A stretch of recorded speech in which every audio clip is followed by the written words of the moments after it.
Hello, Delegate Wranglers. Welcome to the DW Live Show, episode 6.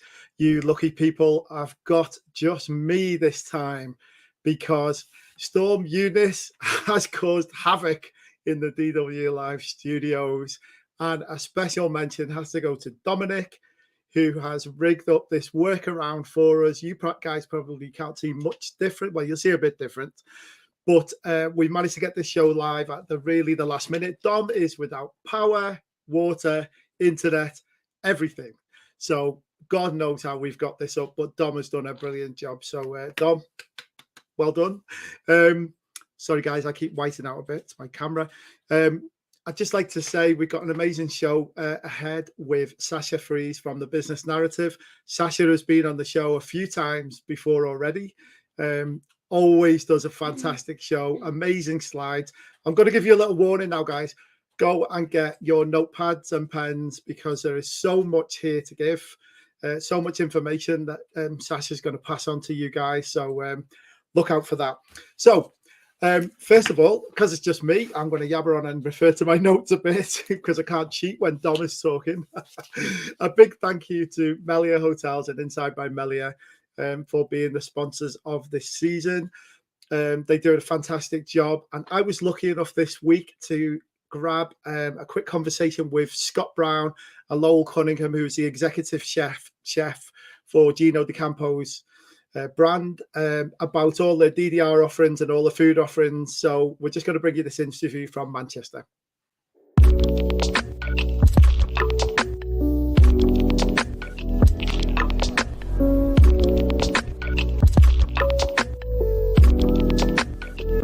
Yeah, Inside Manchester has been here for 7 years now, still seen as a pretty new hotel here in the city. I've been working here for 2 years and I think having worked in Manchester before that, I always saw Inside Manchester as a really kind of creative, always tried to kind of push the envelope type of hotel, so we're trying to keep that going. During the pandemic, we took the opportunity to refurb and refresh some of the areas in the hotel. One being the bar and restaurant. We added in what we call the Spritz bar, a really kind of cool area where people can grab drinks, provided by the Gino D'Acampo team downstairs. We've also refreshed some of the bedroom areas as well. So yeah, really took the chance to move the hotel forward while we could. I think the two brands are a perfect match, really. Gino D'Acampo, Inside by Melia, both want to deliver a premium service, something a bit different, but also at a really accessible price point, and an accessible style of service as well that makes our guests feel at home, whether they're in the restaurant or staying in the hotel.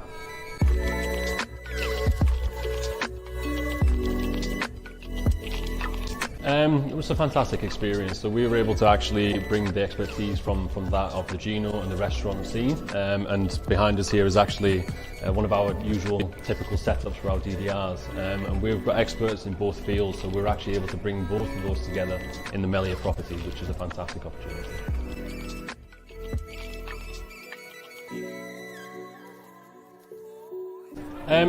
We've been able to actually partner together with Melia Inside and obviously Gino's and bring together quite unique deliveries, something that's not usually your typical kind of, I suppose, corporate delivery. Yeah. So something very unique, something very different with a very heavy involvement from Gino himself, so a great opportunity for those puppies.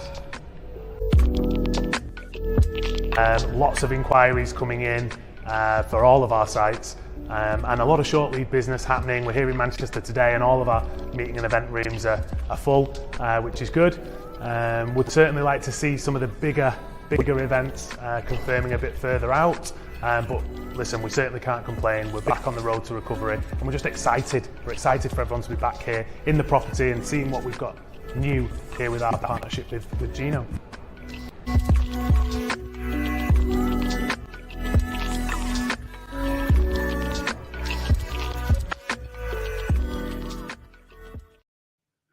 Fantastic to catch up with Scott and Lowell. What an amazing hotel that is, and what a fantastic offer that is that they've got there working with the Gino D'Acampo Gino DeCampo brand over at Melia Hotels and Inside by Melia.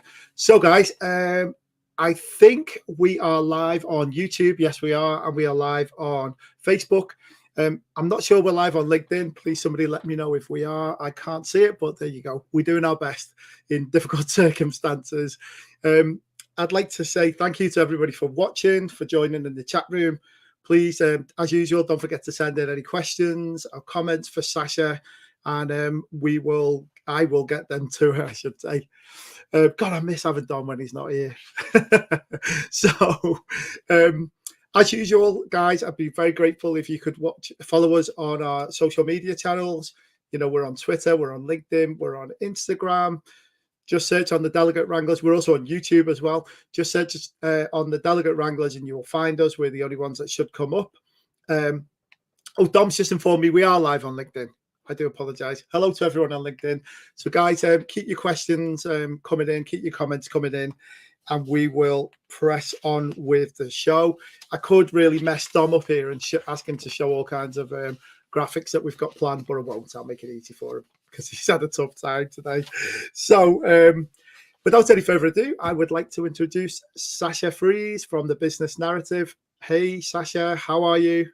Hi, Neil. Great to see you. Delighted to be here. Absolutely delighted to be back here. I think this might be my third show that I'm doing with you guys. So very happy to be getting the band back together.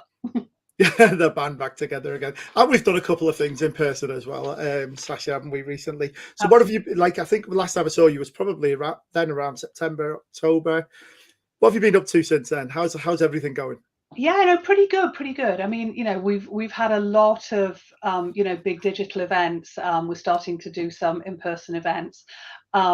But interestingly, I'm finding that, and it's part of what we're going to talk about today, as things sort of come back to life, whatever that means, but as we sort of open up as much as we can in our changing world, although obviously Boris tells us it's all over now, I'm finding that quite a lot of clients are coming to us and saying, we just need to plan a little more and make sure we've got a really good strategy before we even do anything.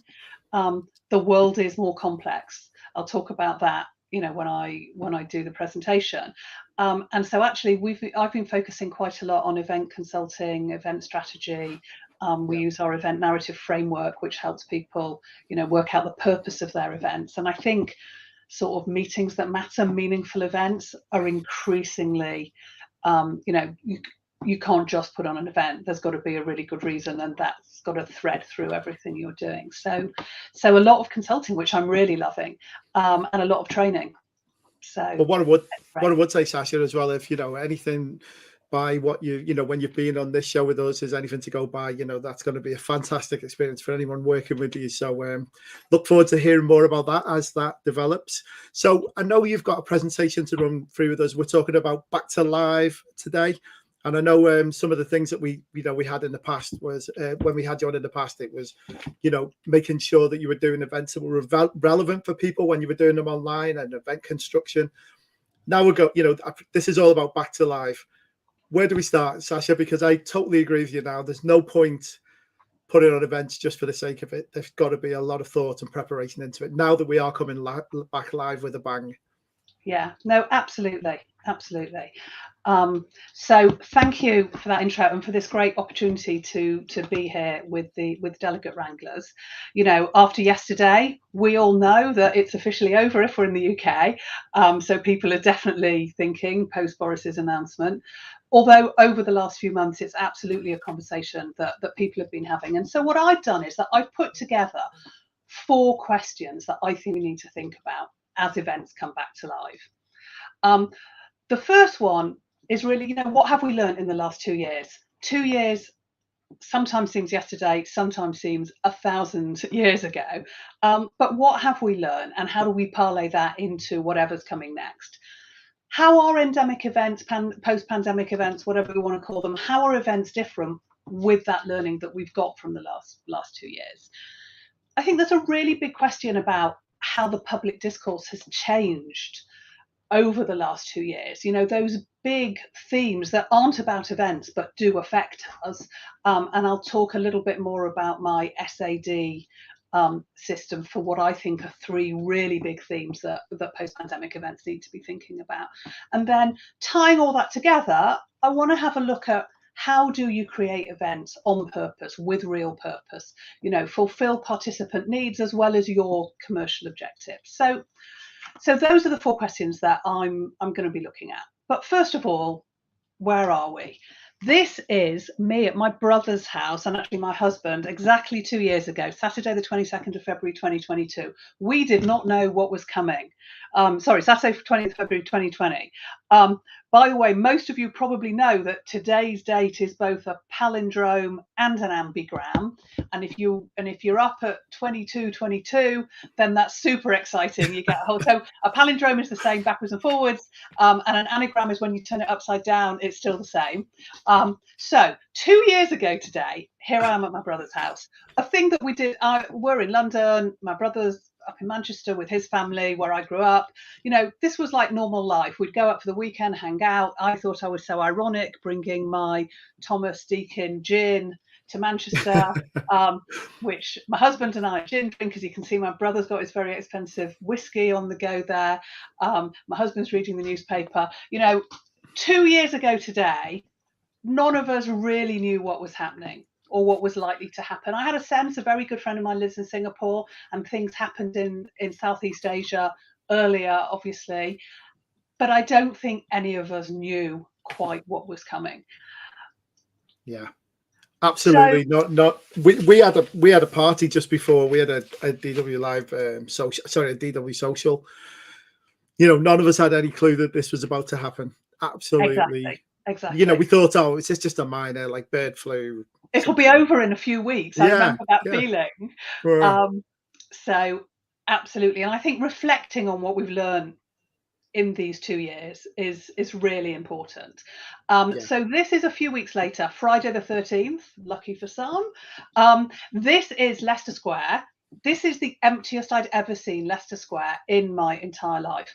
I was on my way to the Conference News awards show, which was a lunch, and I was up for an award. And I remember being in Leicester Square. This guy was playing fantastic jazz, and I already had a sense, like, if you remember, that was when we all thought, well, some of us thought, hang on, why haven't we locked down yet? And some of us were like, why do we need to lock down? But I had a really clear sense that I wouldn't be going out for a while. I didn't know quite how long. And I remember actually dancing in Leicester Square to this fantastic jazz guy. And the very few people who were there was a security guard in a Lebanese restaurant, which I noticed has obviously sadly now gone out of business, who was like filming me. So somewhere on Twitter there's probably a video of me, and I think I didn't quite know what was coming, but this is me at lunchtime on Friday 13th March. I was event producer of the year. There was a sort of slight irony to this. It was very exciting to be event producer of the year, but obviously I was very conscious that we weren't likely to have any, certainly live events, for the foreseeable future. Yeah. So before I talk about the questions, let me tell you a little bit about me.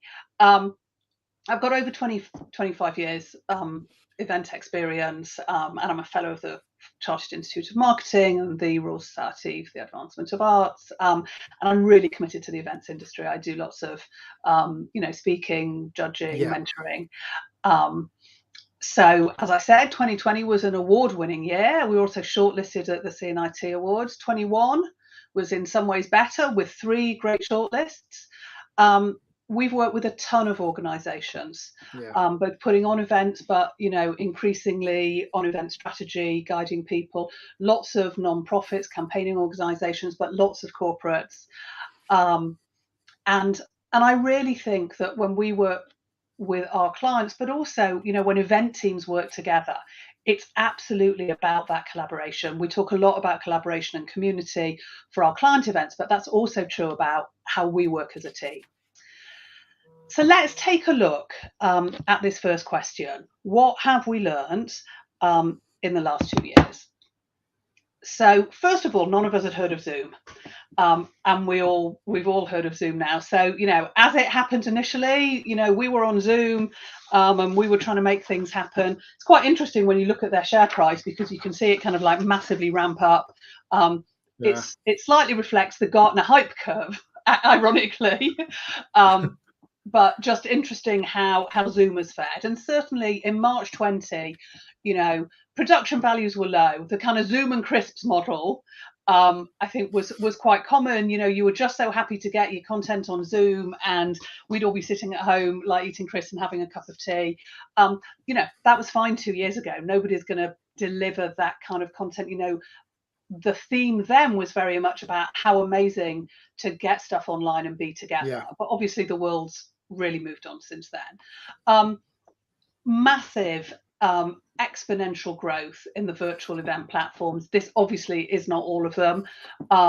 This is from some research that we updated a few times. You know what, Sasha? I remember. I'm going to speak for Dom here. Right at the beginning, on I think our second or third show, Dom started putting together a list like this with everybody, who all the different platforms and what they could do, which is really helpful. He's probably still got it on a Google Drive. Dom, let us know in the chat if you've still got it.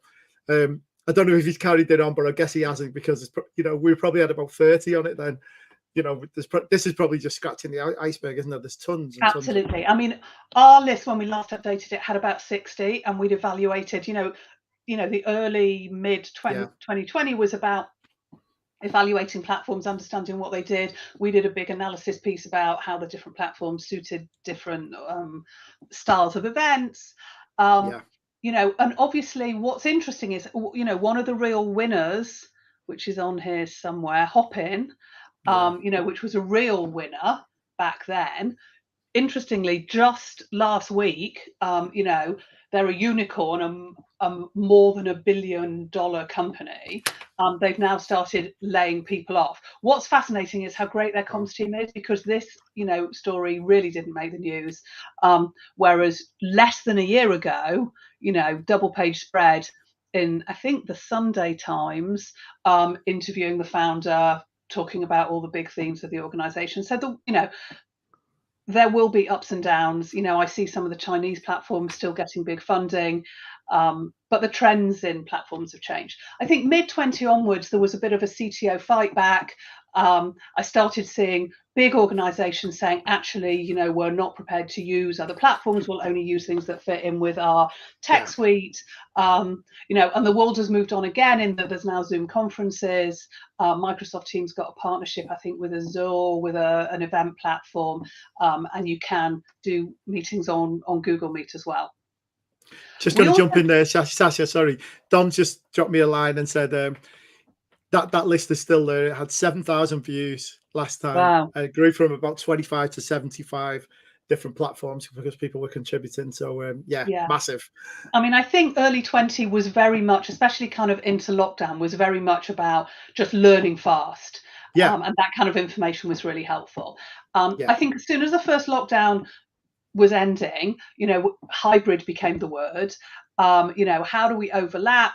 How do we overlap the in-person experience and the virtual or digital experience? What is a hybrid event?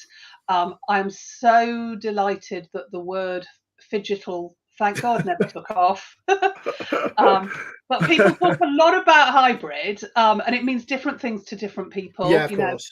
Here's an event we did where we did studio pre-records for some of high quality, sort of panorama style studio pre-records for some of our content, and some of it was live on the platform. But the 21 was all about a ton of different models. Do you stream from your in-person event to your virtual event? Do you have some kind of studio that sits between the two of them? Do you have your studio just at your in-person event and your virtual event overlaps? Do you do a hub and spoke model, like a satellite model where you have satellite in-person studios in different countries? We all started making, basically TV shows. Then we took a look at, watch parties was a really interesting model where people do want to come together, so they watch the in-person event in another place, but then you might overlap that with a virtual event as well. So I think we all spent a lot of time, and I think there is no right answer. I mean, it's an individual answer for each event, working out what a hybrid event means. And we are one of those TV shows that started up the DW live show. Absolutely. I mean, I even came across these echo events across some of the commercial event businesses, which is really fascinating. They have the whole in-person event, and then a few days later they just replay it to an online audience. And I think there are really big questions around these kind of models in terms of what does an event mean. This echo event model to me is watching a video. It is just watching a video. The things that you get from an event, that sense of connection, community, engagement, but people have tried lots of different things. That feeling of like that you're participating, surely you're not really getting it with that. Like you say, you're just watching along again later. And I think there have been big questions about, what does about event design in general? Well, people get bored. And so let's, instead of doing a whole day event, let's just do an hour every morning for 3 weeks. That's nice, but it's a series of webinars. I don't think you are engaging people with that sense of community and presence. But people made lots of decisions that, work for them. I think what's really interesting is that people did surveys with their audience. They said people don't want to come for a whole day. It's too much. But actually, sometimes the audience doesn't always know what they want. In a new situation, we found with a lot of the sort of, intensely programmed full day events that we did, that people loved that sense of connection and being part of something. Look, I think we also learned that we needed extra skills. This is my sort of, pre-pandemic model of we love this. We love this little graphic. I've seen this before. Sales, operations, but then there are 2 extra skills. So now you've really got to think about the event design, all the various elements we've talked about, how it fits together with all the production stuff, and then the technical production, the studio, the live streaming, the vision mixing, pre-production, post-production. So we definitely need extra skills, and many of us have got those extra skills. I think we've also really learned that content is at the heart of events. What brings people together is learning, engaging, exploring, but that content piece, and I think actually from my personal perspective, I think that's why we were quite successful during the pandemic, because I've always done content first. That's my background. And so it was easy to kind of transfer that into how you create content differently to be digital and then hybrid and then back to live. My take on that, Sasha, as well as, and I said this a few times over the last 12 months or so, is content is king, but engagement is queen as well. It's I know they're both kind of linked, aren't they? You can't just sit. Okay, you can have content where you can just watch and really learn content that's just watching isn't the kind of content that gets people to come to events. And I think there's been a little bit of a crossover between, subscription models, newsletters that do video, and I think it's a different thing. And people get something different out of it. Well, you think about a classic, a podcast is content, is just listening and watching to something, isn't it? That's all you do. You don't, or a TV show, Netflix is content. But what a live event really is about the engagement, about making you think. And okay, TV shows make you think, podcasts make you think, but actually doing something and taking an action from it and changing your behavior as a result. Absolutely, and doing something collectively. That sense of collective endeavor.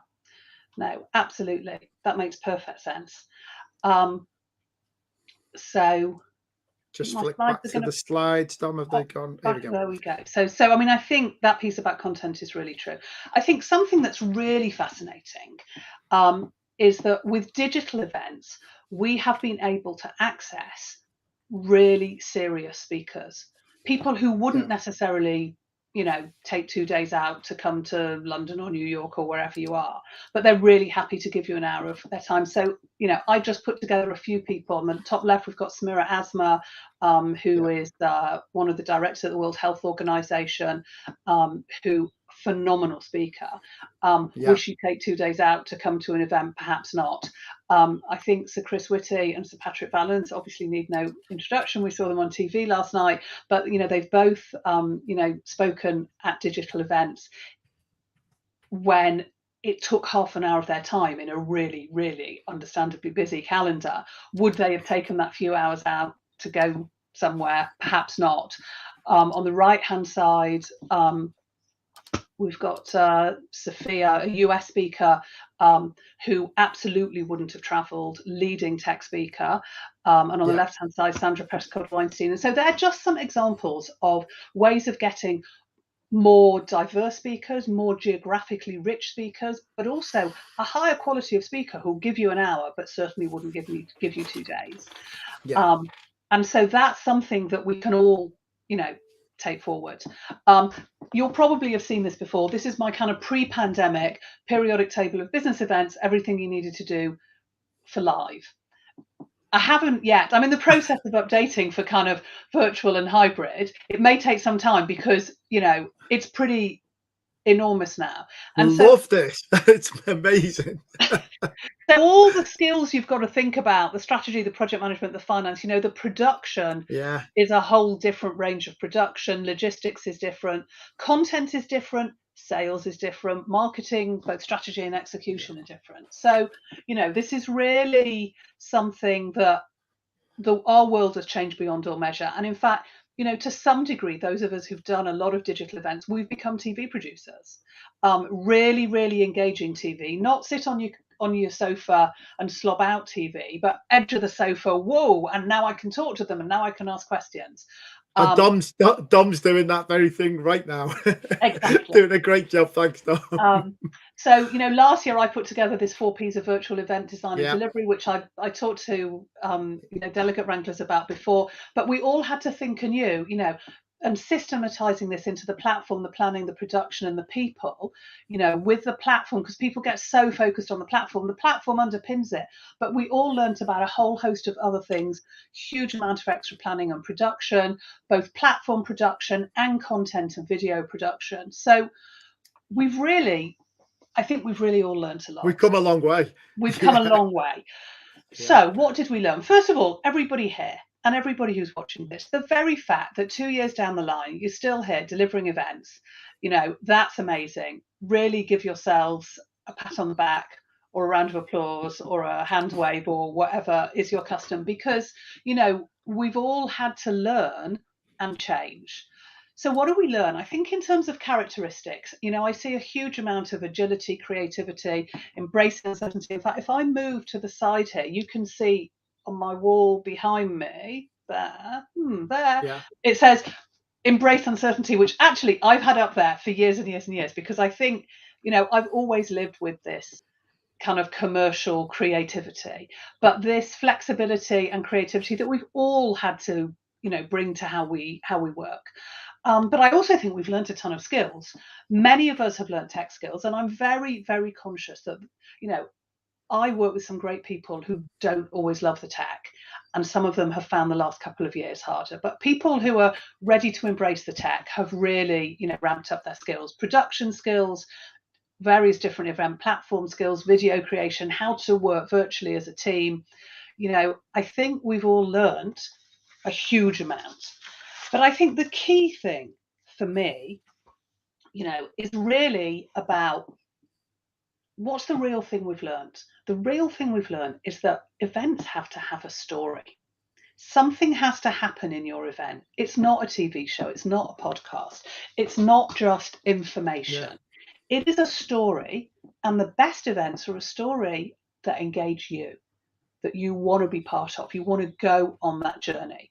So just like you might do a storyboard for a film or a movie or a comic book, we need to start thinking that way. And I've worked this way for a number of years, but what seems to me to have happened over the last 2 years is that the seismic shifts in, the geopolitical world, business, everything that's happened has meant that stories have become and telling and creating a narrative have become even more important. I mean, Margaret Atwood, one of the great storytellers of our generation, you can teach by maxims, don't swim with crocodiles. Yeah. I just sound like, I spend a lot of time being a nagging mother, so my son will testify that kind of stuff doesn't really work. But if I tell the story of Thurge, who pays no attention, went swimming with a crocodile, suddenly the river turned red and then Thurge washed ashore minus his head. Thurge without a head wins hands down. And so I think that is a really good example of the kind of show, don't tell, and how to work with stories. Now, I don't know how many of you know this fantastic book, Donald Miller. Building a story brand. A story brand. We'll put a link at the end, guys. Yeah, but he has a really interesting model, which I'm showing you here. So this is his storytelling model for a brand. And what I've done, the way that I think about it, is the character is your delegate, and they've got a problem. They need to understand about the changing world of electromagnetic batteries, or they need to know how bullying in the workplace has got to change. They've got a problem, and they meet a guide who understands their fear. Who is that guide? That guide is your event. Your event is the guide, which gives them a plan, takes them on a journey that calls them to action. And that's the really important thing. And that results in, now, stories typically have comedy or tragedy. I think the result for us is moving people forward on their journey. And so I think, I would say that keywords for the last 2 years, and we've talked about this, so engagement, and sometimes engagement gets a bit hackneyed. I see people just tagging engagement on the end of everything. Real, genuine human engagement that grabs people in the right tone, in the right language, with the right storytelling and narrative, with the right content for a real purpose. And so in terms of the things we've learned over the last 2 years, these seem to me to be some of the key things. If I could just jump in there, Sasha. So we're on this Facebook Accelerator program, and we have coaching and training, and one of the things we're doing is coming up with a deck of slides that we can take people on a journey with, and that's exactly it. Saying a bit about us, what the problem was, how we fixed it, what we've done, show how we've done it, and where we're going. I think these are all things that you can take into your narrative of your events. So what I'd like to say to everybody watching as well is, let us know. Sasha touched on there, how much we've learned over the last 2 years. Tell us what you've learned over the last 2 years. Tell us, do you consider yourself a lot more expert now with online production? Consider yourself a lot more expert about engagement. I mean, we've had to work hard at engagement. Engagement, like in the past, used to be go to a conference, have some voting panels, and then have some networking afterwards, or go into breakout rooms. You could class that as engagement, but it's a lot harder when you've got to do that online. So I think things have changed now. We're going to have a mixture of things that we have to do with online and in-person events. So guys, tell us what you've learned and what you're proud of, what you've done. We'd love to hear a bit more from you. Over to you, Sasha. Brilliant. So how are endemic and post-pandemic events different? Here is a helpful chart from Welcome, who know everything there is now about health. Here are some words we all know quite a lot more about, but it does seem that for now, until there is another variant, if there is, we are moving into the endemic stage. Yeah. But what's here to stay? What are the things that are gonna stick with us? How are events going forward different? So I think there's some kind of digital for everything, whether that's full production, studios, broadcast, or whether you're just live streaming it to YouTube, but there's some kind of digital for everything.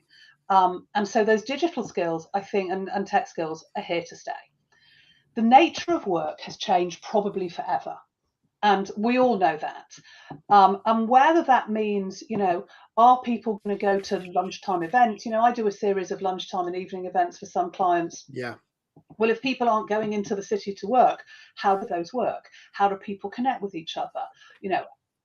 How often will they be prepared to go out of the office? What will travel be like? I think there's a huge number of questions. How much will people travel? I mean, I think some of the sustainability questions really came to the fore in the last 2 years. How much will organisations want people to travel?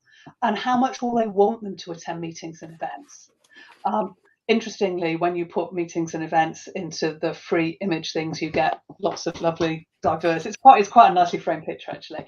But I think there is this big question about what will be the real reason to go to something. I mean, I have a good friend who's very high up in the civil service, and she runs a division with thousands of people in it. And she says now they're looking at meetings, even their internal meetings, and saying, what needs to be a meeting in person? What needs to be an event where we're collaborating? And what can just happen online? I mean, salespeople used to get on a plane pre-pandemic to close one big deal. Well, we all know that when times are tough and you can't, there were other ways of doing business. And I think, that's with us. Will there be new COVID variants? So now things are, potentially tailing off, but we need to be prepared if there are going to be other variants. But do you think that people are kind of wanting to front that kind of thing, Sasha? We've had enough of this. I know that you speak to 99% of the people in the event industry, and they'll just like, we've had enough of this. We just want to get back to meeting. I think what you're saying is that's all we want, but it's not what corporate companies are doing right now anyway. Well, we don't. I think it's very new. The question is that we don't know. Some corporates are more risk averse than others. Many organizations have a duty of care for their employees. Yeah. So I think there's lots to consider there. I also think, we've learned from our digital events that it's a borderless world. There's a global reach. And so that's why some element of digital is always going to be part of something. We need to be thinking about people's individual health status. I don't know if we can bring my slides back up. Oh, there they are. Yeah. People's individual health status, everything might be open, but I've got a speaker speaking at an event in a couple of weeks who still doesn't want to go out. And we've got to work out a way to, stream them into an event where they will be the only digital speaker. People need a reason, a purpose to meet in person. And I think that's the thing that I'm really getting to. And I think that combined with the fact that, the changing event participant experience over time. When I started out 25 years ago, events were a product, then we got slightly better at making it a real service. Pre-pandemic and for a number of years before, it was very much about the experience. But now I think it's about genuine emotional engagement. We've talked to people's authentic selves sitting in their living rooms or their kitchens. And that's what we need to think about. So the dark boxes here are how I was thinking about events, digital events in lockdown. We wanted a sense of presence, convening people in a time rather than a space, and lasting impact. Now that we're coming back to live, I think we really want that sense of collective endeavour, bringing people together for a purpose and lasting, meaningful impact. And so what do post-pandemic events look like? I think they are truly personal. They engage with participants' authentic selves. They're really well researched. This massively changing world means you can't just put out we always do that event is definitely over. A level of engagement we've not experienced before, real involvement, and taking participants on a real journey that moves them and that gets them excited about being engaged. Yeah. So I'm just going to jump in, Sasha, very quickly. Just had a couple of comments from people answering my question. Natalie Teresa, hi Natalie, how are you? I've done a lot of work redesigning conference presentations for online, playing with formats, making speakers include breakouts, using meeting formats instead of webinars. It's all important for all of us. I totally agree with that. And Amy from Gilded Bee, hi Amy. We've learned that our gifts can really help event planners bring their narratives to life. So that's one thing that definitely developed as well, wasn't it, during the pandemic? Absolutely. And so those are really helpful comments. Let's take a look at the bigger issues. How has the public discourse changed events? So we all know there's been a pandemic. We're all pretty sick of seeing the COVID science, but hey, we know what we do. But there's also a climate crisis. Forest fires in California and all over Europe. We've had a series of like grandparent style storms, Dudley, Eunice, Franklin, and I gather Gladys is on the way. These extreme weather conditions are very much part of our changing world. The culture wars, meaning lots of different things to different people, are changing how people think about things. I think accessibility and inclusion and diversity and getting it right. Sainsbury's got it really wrong here, and so everybody is learning, as are events, about how to think about these big themes. Don't forget about Brexit. That's changed a whole load of things in our world. The George Floyd thing, Black Lives Matter, the global conversation that re-emerged about racism, our own conversations in the UK. This is the Colston statue in Bristol, around rethinking our history. and what it means. You know, public health, which was always a bit of a poor relation, is now, you know, top of the agenda. Who ever thought about the global supply chain? I mean, it just happened, right? Now you can't get a whole load of stuff that we took for granted. We lived in this very privileged time. And, you know, just very live stuff, you know, is there going to be another Cold War? What's going to happen with Russia? And so, you know, all these global trends and themes really, I think, focus us on how the world is changing and how we can respond to that. So I've got an acronym SAD, SAD, and I think if people think about these three elements, you know, we can totally get all our event participants, you know, getting more engaged. Sustainability, accessibility, and diversity are three of the things that I think need to be part of the next generation of events to respond to the world. And so what does that mean? That's about travel, sustainability, travel, production, stage sets, what you print, what's virtual, what's digital, you know, accessibility, the geography. Are you going to do digital places? I mean, the LMA, the lower middle income countries, you know, many of my clients I've now encouraged to do complimentary places for people from LMIC countries, or, you know, thinking about financial accessibility, people from the global south, or people where there are structural reasons why they can't afford to come, you know, in extending the conversation to make it more accessible. And that's a really big trend. And I think also seniority, you know, the old days were let's get the most senior person. That's not always true. I mean, I very often, like, I've got an event coming up next week where I've got, you know, a real great world leader in that sector, who is followed by someone who is relatively early on in their career but doing great stuff. Because if people don't get those platforms, how do they ever get to be the big people? And I think opening up that in relation to diversity, so speakers and panels, I've got an event next week in the tech sector which is 65% female.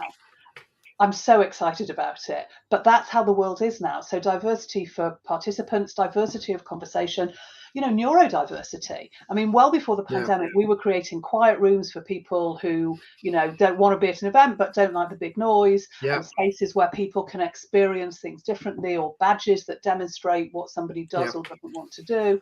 And also health status. I mean, you know, we've seen quite a few of those wristbands of I do want to shake hands or hug or not.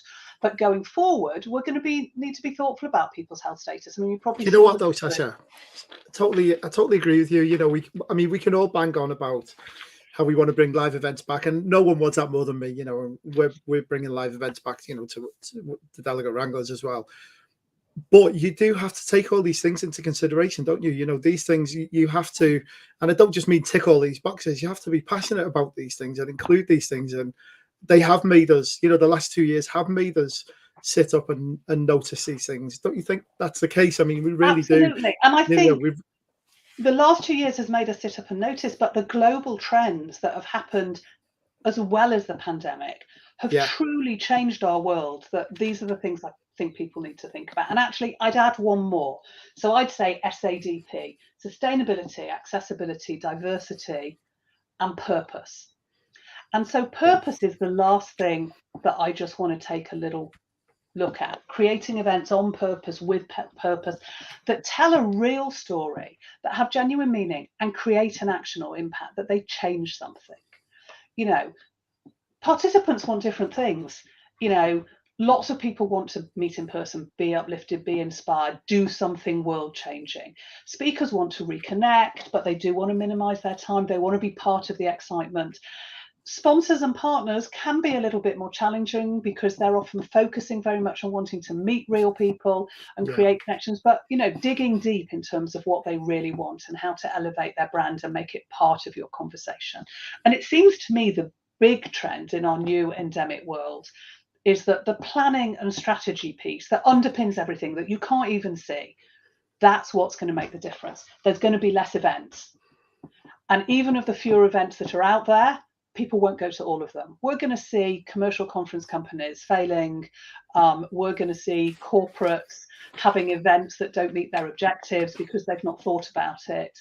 And so, you know what, Sasha, I'd go one step further. I think they're almost not. we don't need to just call them events. They need to become experiences.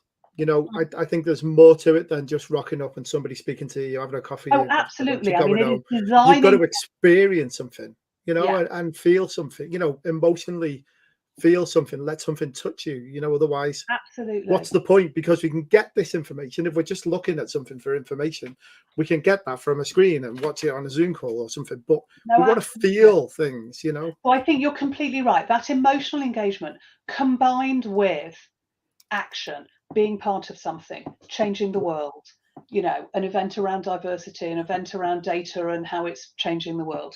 So it's really about asking people and doing really serious research, not a quick survey monkey, genuine quantitative surveys, qualitative in-depth phone research, talking to sponsors and marketing and doing a really deep dive into the market. I've done that, I've done that for somebody. I can't recall the company who they used, but a company from New York called me and interviewed me and literally spoke. I had to speak about this client that I've been working with, and I felt great as well because I felt like I was giving meaningful feedback that was going to make a difference.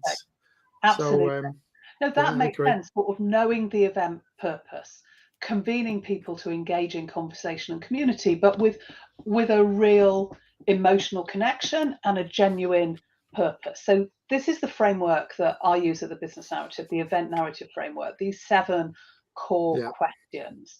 And so this is about, what is the journey? Where do people start and end? What's the impact? And one of the things that I think is very powerful is building in the common storytelling piece into the event. So now for big, meaningful events, I want to make sure that there's really great strategic press that carries on telling that story and changing the world that you want to change. Event objectives, mapping out all the stakeholders, designing the content, putting all the marketing strategy. So all those kind of grey and green and purple pieces come before the actual delivery. You're not going to execute until you know all the other bits. And really key to this planning is understanding what are the outcomes that you want to deliver and what will success look like. A bit like an iceberg, isn't it, Sasha? Absolutely. 90% of it's underneath, in the planning and the preparation.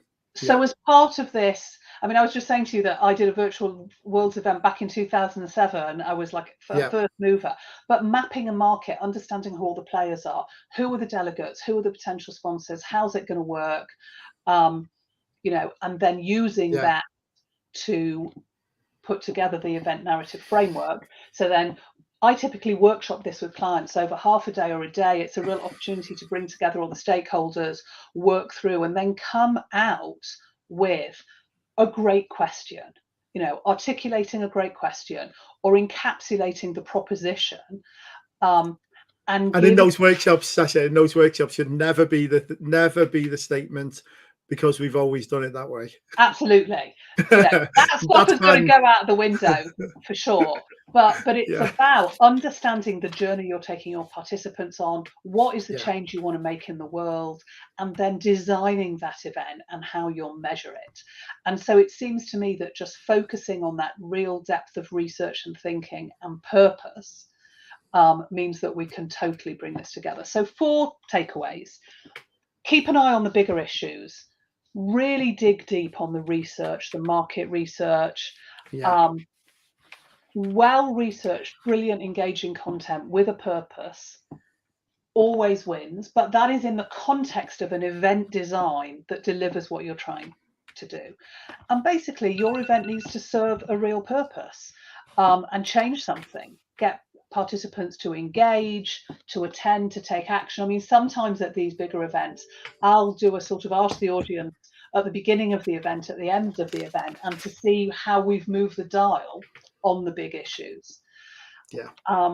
And so I want us to bring our imagination and our knowledge to doing this. I think we all have a little bit of both. And it's been a real privilege being here. I'd love to hear more questions, but if anybody wants to talk to me about event strategy or consulting or content research or copy and comms, or wants to explore an event narrative framework, I'd be very happy to hear from people. I'm really happy to hear if we've got any more questions. Neil. Yes, Sasha. So we've got Natalie Natalie in the Facebook group mentioned again, corporates having events that don't meet their objectives is 100% like the biggest problem, you know. And what I really like, Sasha, is that workshop piece that you do. You said you workshop with people. So do you actually sit down with them and run through all of those Absolutely. things? And I think what's really powerful about doing this up front while it's still an idea is, first of all, you get all the stakeholders in. Many event planners say to me, oh, it's a bit hard getting the chief executive's attention, or it's a bit hard getting that senior person. But when an external person comes in to workshop the whole idea, you get those stakeholders in the room, so everybody's bought in up front. You get the opportunity to hear what everyone's got to say, but to create something collaboratively. So yeah, I mean, I love to do them in person. I have also done them online in the last 2 years. But I guess, do you find that what their opinion of what they want this conference to be before you went in, and then after you walk out, two different things, because of you've really bottomed out what they want to achieve, and you're thinking, hang on, I know you wanted that with breakout sessions and doing this, but I think the best way is to do it a different way and think about it differently. Absolutely. And I think, the purpose of this session is not to come out with how many breakouts will there be and how many keynotes will there be. It's to encapsulate an event proposition that everybody has bought into, that says what the event does and why and who for and what success will mean. And once everybody's bought into that, the next steps are much easier, because we all know the journey and what we're trying to do. Which is always the battle. And I love that quote from about Lincoln about sharpening the axe. That's absolutely brilliant. It's one of my favorite quotes. I absolutely love that. Couldn't I wish I did it more myself. Sometimes you can just rush into things, but I think with an event, you should really think deeply about what you want to achieve. Most of the people listening will have internal clients or clients who say things like, I want it to be in this venue, and I want it to start at 3:00, and I think all the comms should be green. That's not the starting point. Let's have that conversation when we've worked out the bigger picture and the purpose, the direction of travel, and the change we want to make in the world. Yeah, all that nice stuff, and what we're going to have for lunch. Irrelevant. That's another story. So, Sasha, I'm really sorry, but we're just out of time. But I'd like to say thank you again for an amazing. I love your presentations. There's so much detail on there. And guys, as Sasha said, if you are interested in working with Sasha or finding out some more information about anything we talked about today, please drop her a line. We'll put Sasha's, if that's all right, Sasha, we'll put your email and the contact details in the chat. Sure. So people can hit you up. So thank you, Sasha. Really appreciate it. Have a lovely day. Great to be here again. Thank you for having me. Thank you, Sasha. Okay, guys. So I'm just going to wrap up the show with a few little notices. Coming up, this is when I'm going to try and catch Dom out. Coming up on the show next week, we have got, well done, Dom, gold star. We've got Josh King, who's going to be giving us a metaverse masterclass. So what is the metaverse? What's it about? What's it like versus in real life events? Who's making great strides? All that kind of thing. Josh has been on the show before as well. Josh is a great guy. And his company are actually doing metaverse type meetings as well. So you'd be really interested. I'm sure I'm sure we're all wondering, what is a metaverse? What is going on? And then following that, we have got coming up in the next few weeks. Dom, thank you. Starting tomorrow, guys, me and Diane have got an exciting couple of days. We're heading off to Belfast and Northern Ireland, and we are going to be doing a destination of the month little mini tour. So look out for some Facebook lives and LinkedIn lives from us coming direct and live from Belfast. And we're going to be bringing you lots of reports and lots of videos about some of the amazing things to do there and the venues to see and just the whole vibe of the place. So can't wait for that. Next Tuesday, we've got the Metaverse Masterclass with Josh, which is our penultimate event of this season. We've got an onboarding with Diane, and then we've got a Confex special to wrap it up, to wrap up this season, direct from Confex. Now, that one's going to be on Monday, the 7th of March. So we're going to be talking to a few of the people at Confex, showing you our shiny new stand as well. We'll be able to bring you some images of that. So I'm really looking forward to that. And as usual, Dom, if you could show me the show up slide. Guys, I can't stress how important this is. Just what we've been talking about with Sasha is all about events. Now, whether that's live event, in person, it's online, hybrid, whatever you want. Let's try and show up. Let's really try and make an effort to get to all of these conferences, so that's, you know, and these are not just ones we're involved with. We're talking about anything, you know, it could be a live, you know, a show round or anything you've been invited to. Let's try and get there if we can. So Confex, you can get tickets now, registration, the London Summer Event Show and CHS Leeds. These are just the next 3 or 4 that are coming up. So please try and do your bit, guys, and support your industry. So that's it for another week. I'd like to say a massive thank you to Sasha for an amazing presentation. Always amazing. The content, the knowledge that Sasha's got, fantastic. Thank you to you guys for tuning in. I really appreciate you taking the time. Please share this around and tell everybody about it. You know, it stays on YouTube for people who are not in the group. It stays on YouTube forever, so you can always watch that. Huge thank you to Melia and Inside by Melia Hotels, and especially to Scott and to I've forgotten his name. Scott and to Lowell. How could I forget? Scott and to Lowell for doing a fantastic interview. I had a really, me and Diana had a really fantastic few hours filming that over there. And a special, massive thank you to Dom for sorting this out for us today under extreme pressure and problems. Dom, you've done a fantastic job. You can hardly notice a difference. So without any further ado, guys, thank you so much, and we will see you next week.